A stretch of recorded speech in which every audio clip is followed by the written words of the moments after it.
몇 년 전에 새들백 교회에서 성도들에게 설문조사를 했습니다. 당신이 가장 좋아하는 단어가 무엇인가 물었더니 success, 성공이라는 단어가 가장 많이 나왔다고 합니다.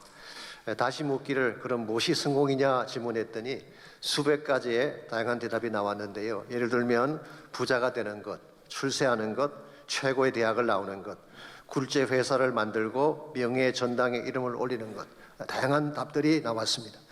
그 중에는 잘 모르겠다, I don't know, you tell me 라고 하는 대답도 나왔다고 합니다. 일반적으로 이 세상은 물량적인 수치를 가지고 성공을 정의하는 경향이 있습니다. 그러나 과연 더 많이 가졌다거나 더 높이 올라갔다는 외형적인 성취만으로 성공을 디파인할 수 있을까요? 전 그럴 수 없다고 생각을 합니다. 성경 말씀은 참된 성공의 기준이 하나님임을 밝히고 있습니다. 하나님이 인정해 주셔야 성공이고 하나님 목적대로 살아야 성공인 것입니다. 왜냐하면 최고의 평가자가 하나님이시기 때문에 그렇습니다. 그래서 일찍이 인생의 모든 것을 가져보았던 솔로몬은 전도서 12장 13절에서 이렇게 말씀했습니다. 일의 결국을 다 들었으니 하나님을 경외하고 그의 명령들을 지킬지어다. 이것이 모든 사람의 본분이니라. 현대 영어 성경 번역을 봤더니 Respect and obey God, 하나님을 경외하고 순종해라. This is what the life is all about. 이것이 인생의 전부다. 그렇게 번역해 놓았어요. 참된 성공이라고 하는 것은 하나님을 경외하는 것입니다. 하나님 안에 들어와서 하나님의 기뻐하는 바른 그릇이 될 때에 참된 성공자가 되는 것입니다. 이와 같이 우리가 갖춰야 될 바른 마음의 그릇을 우리 사람 됨됨이 being이라고 표현할 수가 있습니다. 오늘 많은 사람들이 이 being은 되지 않는 가운데서 doing을 하려고 하다 보니까 문제가 생기는 것입니다. 하나님께 쓰임받기를 정말 원한다면 하나님이 사용하실 만한 바른 being이 되는 것, 사람 됨됨이가 바로 되는 것이 어떤 업적보다 더 중요하고 소중하다는 것입니다.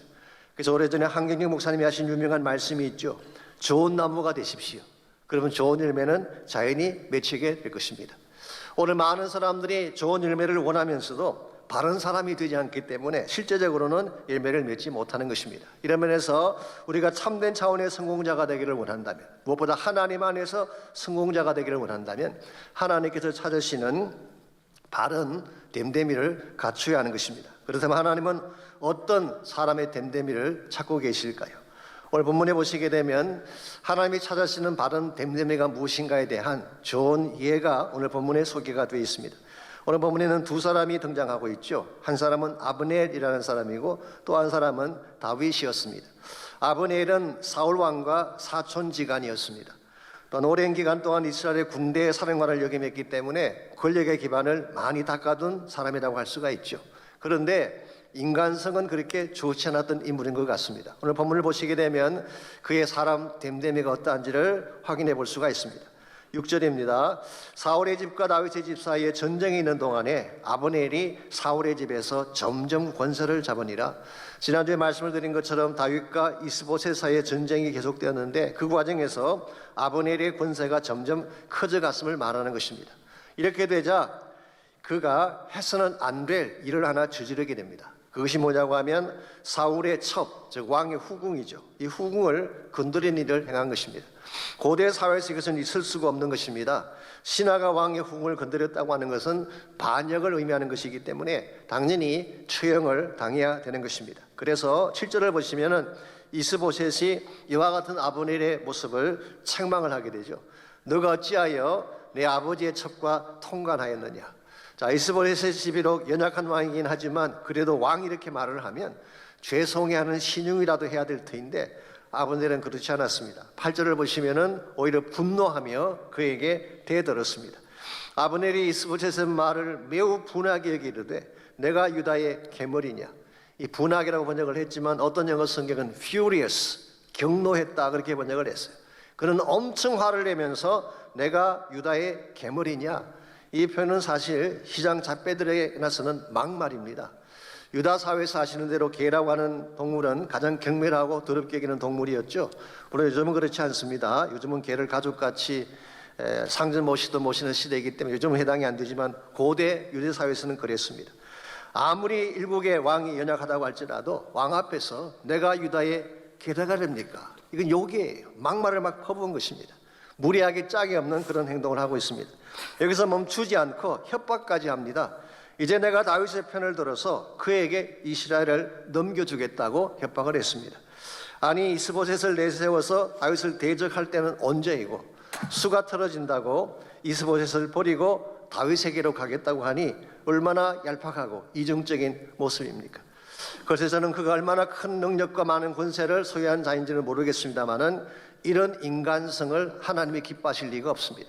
이런 인간성을 가지고 이스라엘의 지도자가 되고 하나님께 쓰임받는 것은 있을 수가 없는 것입니다. 그래서 결국 22절 이하를 보시게 되면 아브넬은 요압의 손에 죽임을 당하고 비참하게 최후를 끝내는 것을 볼 수가 있습니다. 그 반면에 다윗은 이와 같이 인간답지 아니한 아브넬이지만 아브넬마저 그는 품습니다. 그리고 아브넬과 언약을 체결합니다. 뿐만 아니라 나중에 요압의 손에 죽임을 당했을 때에 다윗은 소리를 높여 울며 금식을 하고 그를 헤브론의 장사까지 지내 주었습니다. 왜 그렇게 했을까요? 온 이스라엘의 빠른 회복과 평화를 위해서 그렇게 한 것입니다. 말씀드린 것처럼 다윗과 이스보셋 사이에 벌어진 내전이 2년 이상 계속이 됐는데요. 그동안 동족 간에 흘린 피가 얼마나 많았겠습니까? 그러므로 하루도 빨리 전쟁을 끝내는 것이 민족을 살리는 기름을 알았기 때문에 다윗은 아브넬을 받아준 것입니다. 우린 여기서 다윗의 통 큰 마음을 읽어볼 수가 있습니다. 자신의 개인적인 감정이나 이해관계보다도 민족 회복이라는 더 큰 그림을 보았고 하나님의 뜻이라고 하는 더 큰 비전을 보았기 때문에 이 모든 것을 수행하고 품어준 것입니다. 이와 같은 것이 다윗의 인간 됨됨이라고 할 수가 있고 하나님은 이 사실을 기뻐하셨고 그 결과 우리가 이미 알고 있는 것처럼 다윗에게 단에서 브엘세바까지 온 이스라엘 지경을 넘겨서 왕이 되게 한 것입니다. 여러분, 이와 같은 것이 하나님 안에서 성공하는 자의 모습이라고 할 수가 있습니다. 하나님 인간이 가진 능력이나 재능에 감동받지 않습니다.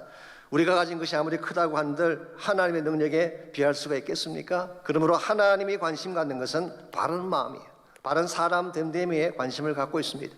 우리가 바른 영성을 가지고 바른 인성을 가지고 하나님이 원하시는 바른 비잉이 되면 하나님 우리를 통해 하나님 사회의 일을 행해 주시는 것입니다. 이런 면에서 오늘 우리가 가진 재능이나 기술보다 더 앞서야 될 것이 사람 됨됨이다, 그렇게 말할 수가 있습니다.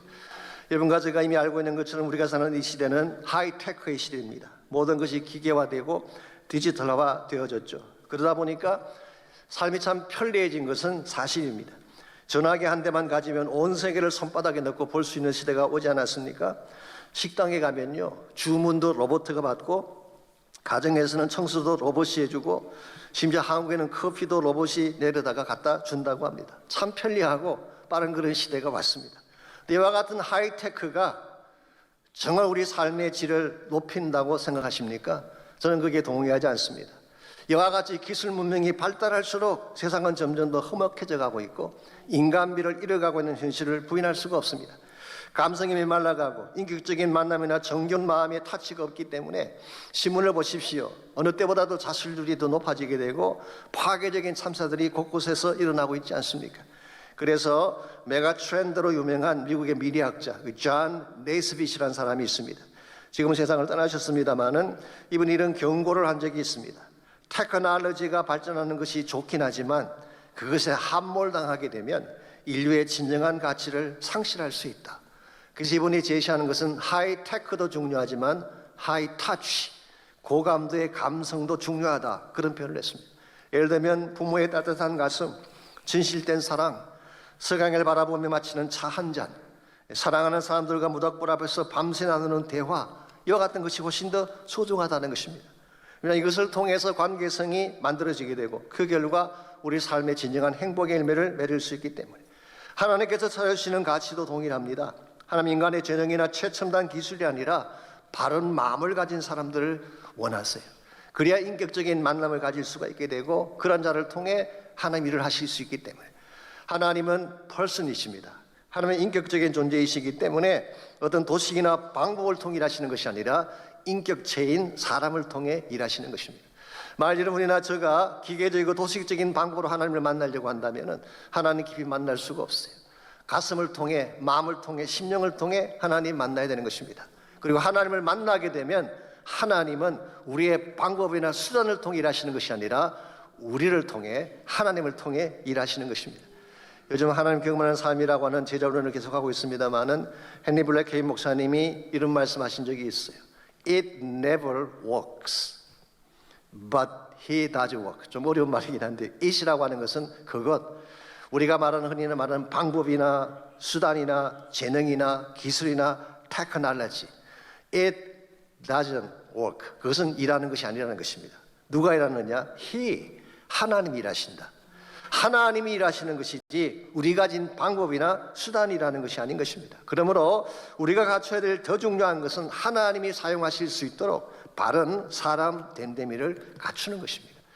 우리가 어떻게 하면 하나님께 쓰임받고 하나님이 원하시는 진정한 차원의 성공자가 될 수 있을지, 이것을 우리가 갖춰야 될 참된 바른 사람 됨됨이는 어떤 것일지, 오늘 본문에 소개된 아브넬과 다윗의 케이스를 통해서 하나님께서 찾으시는 영적인 자질 세 가지, 인격적인 자질 세 가지를 함께 정리하려고 합니다.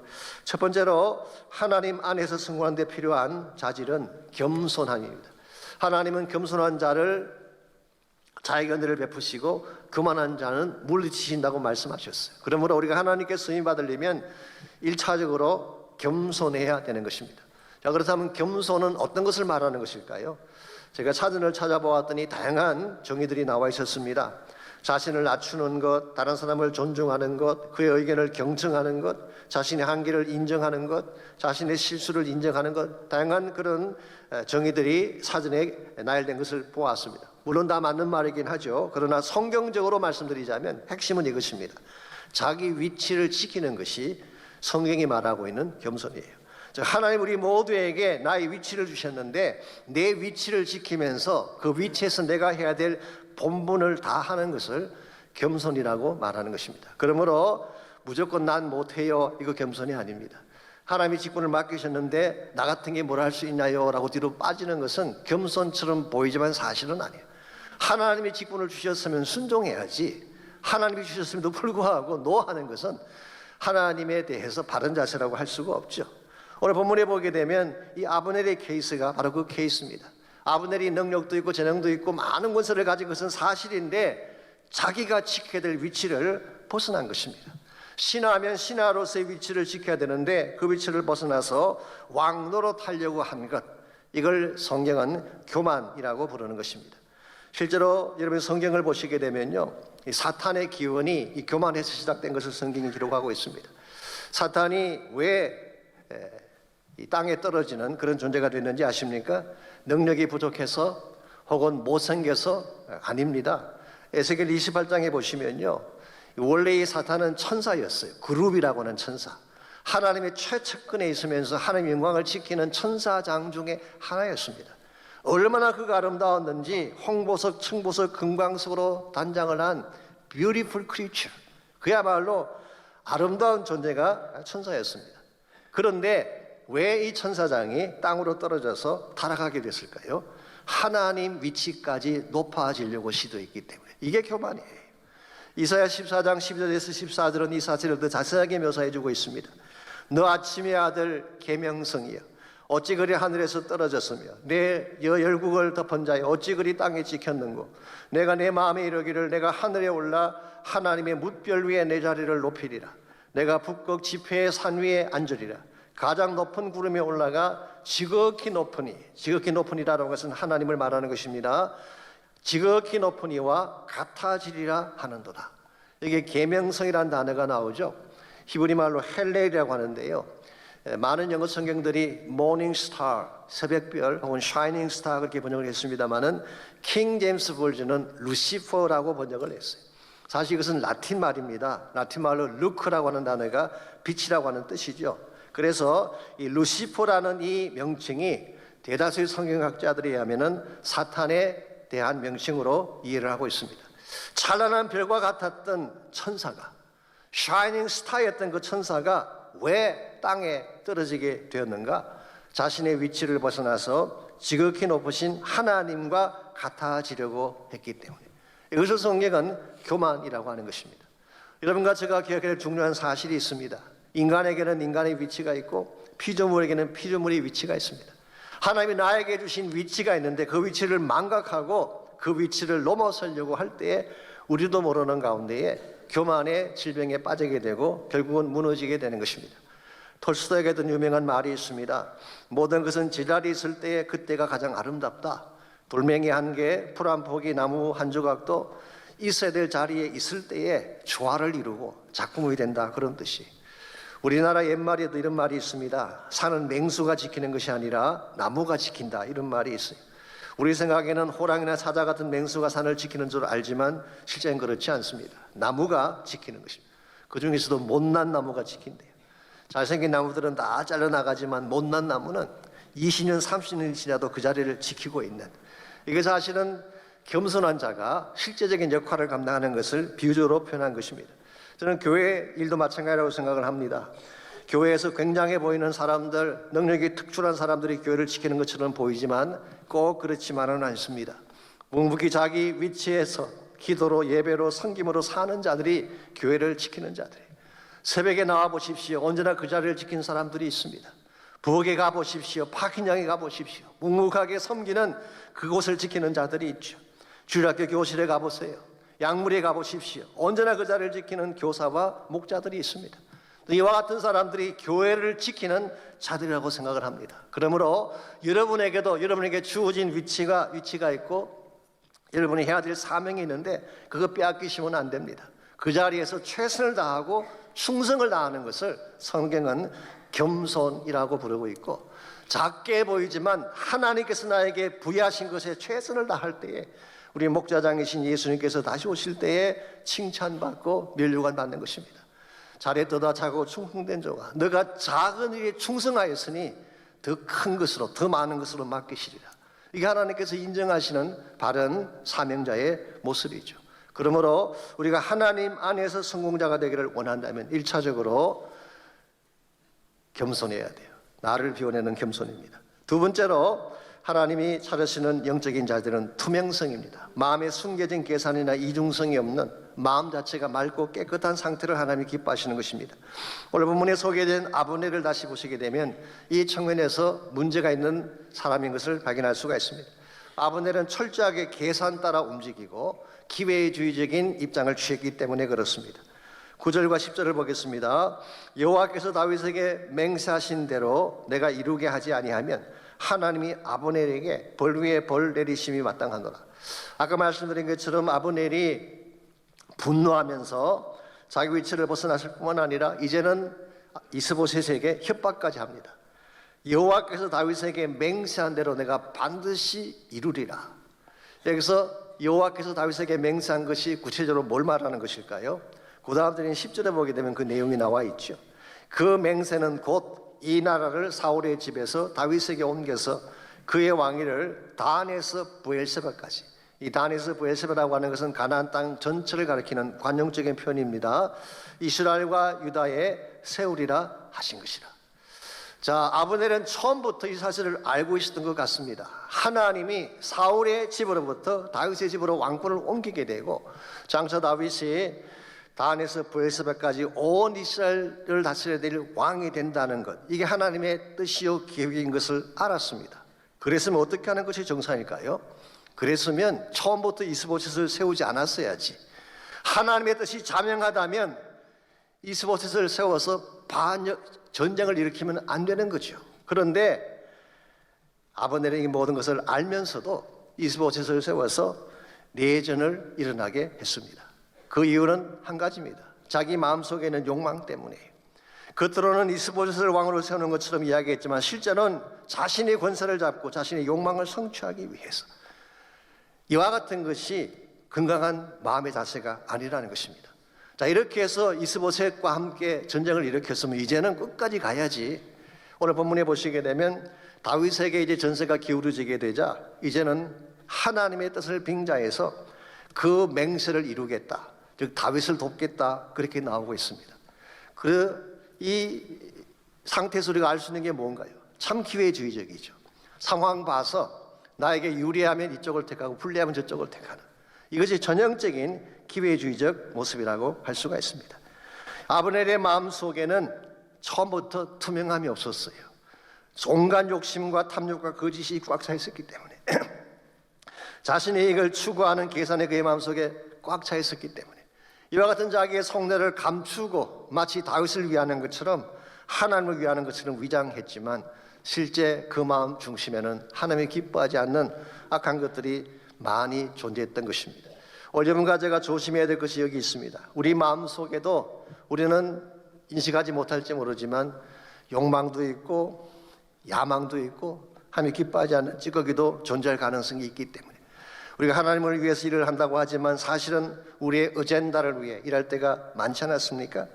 사람들의 박수에 연연하지 않는다, 주님 한 번 바라보고 일한다, 그렇게 말은 하지만 실제로 상황이 주어지게 되면 사람들이 박수 한 번 해주면 섭섭해하고 시험에 드는 케이스가 있잖아요. 그러므로 우리 마음속에 있는 탐욕을 다 비워낼 때, 내 안에 있는 나의 어젠다를 다 비워낼 때, 오직 하나님이 인정하실 만한 순수한 마음으로 돌아갈 때에 그때 하나님께서 우리 인생을 높이 들어 사용해 주시고 주의 영광의 도구가 되게 하신다는 것입니다. 제가 이번 주에 모 신문사에 칼럼을 써서 보내는 일이 있어서 글을 쓰는 중에 18세기 영국을 이끌었던 위대한 두 사람에 대한 이야기를 잠깐 소개를 했습니다. 존 웨슬리와 조지 위필드라고 하는 두 사람에 대한 이야기입니다. 이 두 사람은 다 옥스포드 대학 출신이고 둘 다 홀리 클럽을 만들었죠. 그리고 둘 다 메토디스트 운동을 주도했던 위대한 인물들, 18세기 영국의 부흥을 주도했던 아주 강력한 프리처 중에 한 사람들이었습니다. 그런데 두 사람 사이에 신학적인 견해 차이가 있었어요. 한 사람은 알미니안주의를 따르고 또 한 사람은 켈빈을 따르는 신학적인 견해 차이가 있어서 갈등이 일어나게 됐습니다. 그때 그냥 계속 갈등하게 되면 문제가 생기는 거죠. 그런데 조지 위필드는 이 모든 것을 다 내려놓고 영국을 떠나기로 결정을 하고 그 당시 신대륙이었던 미국으로 건너오게 됩니다. 그가 영국을 떠날 때 했던 유명한 말이 있습니다. 조지 위필드는 무대에서 사라지고 오직 예수 그리스도의 이름만 창대케 될지어다. 이걸 선포하고 그는 다 내려놓고 신대륙으로 왔어요. 그때 하나님이 그를 어떻게 사용해 주셨는지 아십니까? 마침 그때가 미국의 제1차 영적 대각성 운동이 일어날 때였어요. 원래 1차 영적 대각성 운동은 이 조나단 에드워드라고 하는 사람이 일으킨 운동인데요. 이 운동에 조지 위필드가 동참하게 되면서 정말 영혼의 불길 같은 복음 운동이 남부 지역에 일어나기 시작했어요.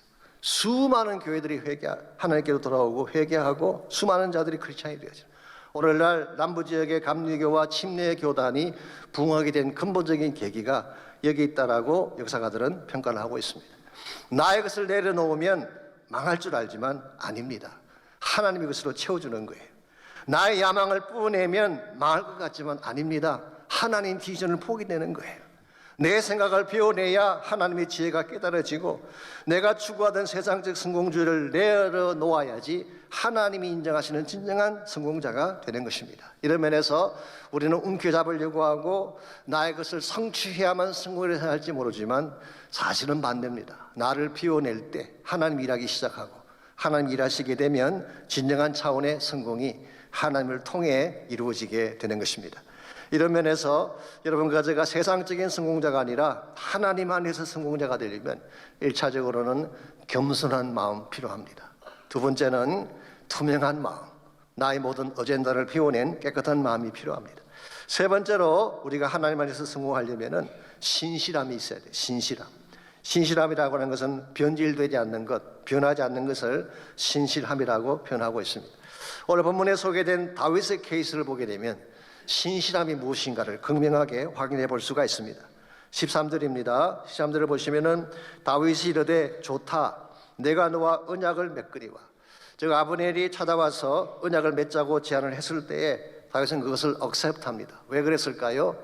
말씀드린 것처럼 민족을 빨리 화합시키기 위해서, 더 이상 피를 흘리지 않게 하기 위해서 아브넬이 제안하는 언약을 받아들인 것입니다. 근데 한 가지 조건을 걸었어요. 내가 너에게 한 가지 일을 요구하노니 나를 보러 올 때에 우선 사울의 딸 미가를 데리고 오라. 그리하지 아니하면 내 얼굴을 보지 못하리라. 지금 굉장히 중요한 시점이죠. 민족이 하나가 되어지고 하나가 되어지면 이제 다윗이 왕위에 오르게 되는 황금기가 시작될 바로 그 시점인데 이 중요한 시점에서 다윗이 요구한 한 가지 조건, 그게 뭔가요? 미갈을 데려오라는 것입니다. 미갈이 누구인가요? 사울의 딸이었죠. 사울의 딸이었고 동시에 다윗의 첫 번째 아내였습니다. 그런데 이 미갈은 나중에 사울에 의해서 다른 남자에게 시집을 가게 되죠. 이게 다른 남자에게 시집간 여자예요. 더구나 지금 사울의 집안이 망했잖아요. 몰락한 집안의 딸입니다. 가진 것이 아무것도 없는 상태예요. 여기에다가 10년 이상의 세월이 흘러갔으니까 예전에 미모가 다 없어졌다고 봐야 할 것입니다. 정리하면 데려올 가치가 없는 여자 같은데 왜 다윗은 이 중요한 시점에 황금기를 눈앞에 두고 가장 보잘것없는 이 미갈을 데려오게 했을까요? 사실 여러 가지 많은 해석이 있긴 합니다만 저는 개인적으로 위클리프 바이블 카멘트리가 제시한 그 해석을 저는 받아들이고 싶습니다. 이렇게 되어 있어요. 다윗이 아직도 미갈을 사랑했기 때문이다. Because David still loved. 아직도 다윗은 미갈을 사랑했기 때문이다. 세월이 많이 지나가긴 했지만 다윗은 지금도 기억하고 있습니다. 그 옛날 사울에게 죽임당할 뻔했던 한밤중에 그의 집이 포위당했을 때에 미갈이 자신의 생명을 걸고 다윗을 창에서 매달아 탈출시켜 주지 않았습니까? 그때 미갈이 보여주었던 사랑을 그는 기억하고 있었어요. 비록 정치적인 이유 때문에 다른 남자에게 가긴 했지만 그녀가 얼마나 다윗을 사랑하는지를 다윗은 잘 알고 있었어요. 무엇보다 14절 말씀 보시면은 미갈은 블레셋 사람의 포피 100개를 지불하고 정혼한 사람이라고 밝히고 있습니다. 정식으로 언약을 체결하고 데려왔던 나의 와이프라는 이야기입니다. 그래서 14절을 자세히 보시면 재미있는 표현이 나오죠. 다윗이 사울의 아들 이스보셋에게 전령을 보내 이르되 뭐라고 했어요? 내 처 미갈을 데려오라. 영어 성경 보시면은 my wife라고 되어 있어요. my wife. 나의 와이프라고 이야기하고 있습니다. 비록 많은 세월이 지났지만 지금은 남의 집에 간 여자이긴 하지만 언약을 맺은 관계이기 때문에 지금도 still she is my wife. 이걸 우리는 신실함이라고 이야기하는 것입니다. 조건이 악화되었지만 몰락한 집안으로 변하고 말았지만 세월이 많이 지나기 때문에 얼굴의 미모도 사라졌지만 그 옛날 언약을 통해 맺어진 나의 사람이기 때문에 she is still my wife. 이걸 우리는 신실한 사랑이라고 부르는 것입니다. 여기에서 다윗이 보여주었던 신실한 사랑을 정리해 보면요, 세 가지 특징이 있습니다. 첫 번째로 받아주는 사랑, accepting love. 있는 그대로 받아주는 사랑이었어요. 조건을 따지지 않습니다. 처지나 환경을 따지지 않고 있는 그대로 받아주는 사랑이었어요. 두 번째로 넘어서는 사랑이었습니다. overcoming love. 비록 원수에 따르긴 하지만 몰락한 집안에 따르긴 하지만 그 모든 것을 다 넘어서서 그를 아내로 맞이하는 overcoming love. 이것은 마치 에브라함 링컨이 했던 말과 한번 비교해 볼 수가 있습니다. 남북 전쟁이 끝났을 때에 물었죠. 남군들이 다시 돌아온다면 어떻게 다룰 것인가? 그때 링컨이 했던 유명한 말이 있잖아요. I'll treat them as if they never left us. 나는 그들이 다시 돌아온다면 마치 그들이 단 한 번도 우리를 떠나가지 않았던 사람들인 것처럼 받아들이겠다고 이야기했어요. 이것은 오늘 본문에 기록된 미갈을 향한 다윗의 사랑입니다. 세 번째로 변치 않는 사랑, unchanging love입니다. 한 번 맺은 사랑은 절대로 변할 수가 없다. 세월이 흘러가더라도 몰골로 변할지라도 끝까지 책임지고 변치 않게 나가는 사랑, unchanging love. 여러분, 이와 같은 사랑을 행할 자가 과연 얼마나 될까요? 있는 그대로 받아주고 accepting, 모든 난관을 넘어서는 overcoming, 그리고 아무리 시간이 많이 변해도 unchanging하는, 변치 않는 사랑. 이런 사랑을 할 수 있는 유일한 분은 하나님 한 분밖에 없습니다. 사실 오늘 본문의 다윗은 어떤 면에서 예표적인 인물이라고 부를 수가 있어요. 다윗이 물론 훌륭한 면도 있지만 사실 궁극적으로는 다윗의 후손으로 오실 예수 그리스도가 여러분과 저를 이와 같이 다룰 것을 예표적으로 보여주신 것입니다. 우리 모두는 미갈보다도 더 초라한 존재들이었어요. 몰락한 집안의 출신입니다. 죄 가운데 살아왔던 사람이에요. 어디를 봐도 흠모할 바가 전혀 보이지 않는 버려야 마땅한 존재였는데 하나님 우리를 있는 그대로 받아주셨어요. 예수님을 통해 우리 마음을 정결하게 하시고 심지어 우리의 신분까지 회복시켜 주셔서 하나님의 자녀가 되게 하신 것. 이게 성경이 기록하고 있는 하나님의 신실한 사랑입니다. 여러분, 이와 같은 사랑을 경험해 보신 적이 있나요? 여러분과 제가 이 사랑을 경험하게 될 때까지 우리는 진정한 차원에서 사랑을 실천할 수가 없습니다. 하나님이 나를 얼마나 사랑하셨는지, 어떻게 사랑한지를 정확히 아는 자만이 나도 다른 사람을 그렇게 사랑할 수 있게 되는 것입니다. 오늘 여러분과 제가 이 세상 가운데서 빛이 되고 소금이 되고 이 세상 사람들에게 복음의 감화력을 심어주기를 원한다면 바로 하나님이 나를 사랑하신 이 사랑을 그들에게 실천하며 보여줄 때에 그때 그들이 하나님을 알게 되고 복음을 깨닫게 되고 하나님 앞으로 돌아오는 역사가 일어나게 되는 것입니다. 브라질에서 오랫동안 사역하셨던 선교사님 중에 덕 밀랜드라고 하는 선교사님이 계십니다. 그 선교사님 네 분은 브라질 밀림 한가운데로 들어가셔서 홀리오라는 인디안 촌에 가서 복음을 전했습니다. 그들이 처음 그곳에 들어갔을 때 홀리오 인디안들은 이 선교사 네 분을 백인이라고 불렀어요. 사실 그것은 좋은 명칭이 아닙니다. 왜냐하면 지난날 백인들이 그 마을에 들어와서 원주민들을 약탈하고 악한 일을 많이 자행했기 때문에 그러므로 백인이라고 부른 것은 사실 좋은 의미가 아니었어요. 그럼에도 불구하고 이 부부는 그 사람들의 언어를 배우고 그들의 아픔과 상처를 치료해주며 전심을 다해 섬기는 일을 했어요. 그랬더니 그들이 선교사 내외를 착한 백인, 선한 백인이라고 부르기 시작했어요. 백인은 백인인데 착한 사람들이다 그런 뜻이죠. 그런데 하루는 밀랜드 선교사님이 다리에 심한 상처를 입은 한 소년을 보게 됐습니다. 다리에서 피가 흘러내리는데 얼마나 많이 흘렀는지 발과 온몸이 피범벅이 된 그런 아이, 더구나 온몸에 오물이 덮여 있어서 냄새가 진동하는 그런 아이인데 이 아이를 선교사 내외가 집으로 데려와서 깨끗하게 닦아주고 그 더러운 발을 씻겨주기 시작을 했어요. 이것을 목격한 원주민 중 한 사람이 마을로 뛰어들어가서 소리를 외쳤습니다. 우리는 지금까지 그 어떤 백인도 우리 인디안의 발을 씻겨주었다는 말을 들어본 적이 없다. 이 사람이야말로 하나님이 우리에게 보내준 사람이 틀림없다. 그래서 그때부터 이 선교사 내외를 하나님의 사람이라고 부르기 시작했어요. 그러므로 하나님의 사람이 가는데 누가 감히 노하겠어요. 복음이 전파될 수밖에 없고 온 마을이 복음화될 수밖에 없는 아름다운 스토리가 있습니다. 여러분들은 어떤 사람으로 불려주기를 원하세요? 코리안으로? 아니면 착한 코리안으로?